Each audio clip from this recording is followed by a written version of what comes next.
যুক্তরাষ্ট্রের কাছে statue of liberty ফিরিয়ে দেওয়ার আহ্বান জানিয়েছেন ফ্রান্সের পার্লামেন্ট সদস্য রাফায়েল প্লাপসম্যান। তার যুক্তি হচ্ছে, ভাস্কর্যটি যে মূল্যবোধের প্রতীক হিসেবে যুক্তরাষ্ট্রকে উপহার দেওয়া হয়েছিল, এখন আমেরিকা তা আর ধারণ করে না। যুক্তরাষ্ট্রকে চেনা যায় কেবলমাত্র স্ট্যাচু অফ লিবার্টি দিয়ে।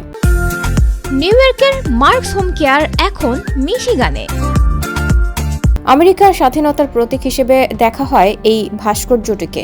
ফ্রান্সের পক্ষ থেকে যুক্তরাষ্ট্রকে উপহার হিসেবে দেওয়া হয়েছিল এই মূর্তি। এবার সেই স্ট্যাচু অফ লিবার্টি ফিরিয়ে নেওয়ার দাবি করেছেন ফ্রান্সের ওই এমপি।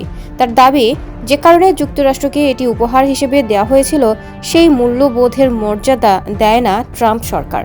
তার দাবি, এই ভাস্কর্য আমেরিকাকে উপহার হিসেবে দেওয়া হয়েছিল, কিন্তু তারা এখন সেই ভাস্কর্যের মর্যাদা রাখতে পারছে না। তাই নিজের দেশেই সেই মূর্তি ঠিকমতো থাকবে। 1885 সালে স্ট্যাচু অফ লিবার্টি ফ্রান্স থেকে উপহার হিসেবে পাঠানো হয়েছিল যুক্তরাষ্ট্রে। ওই মূর্তির ডিজাইন করেছিলেন ফরাসি শিল্পী ফ্রেডেরিক বার্থোলডি। 1886 সালের অক্টোবরে আমেরিকার প্রেসিডেন্ট গ্লোভার ক্লিভল্যান্ড এই ভাস্কর্যটি উদ্বোধন করেন। এরপর 1924 সালে ভাস্কর্যটি জাতীয় স্মৃতিস্তম্ভ হিসেবে ঘোষণা করে মার্কিন সরকার।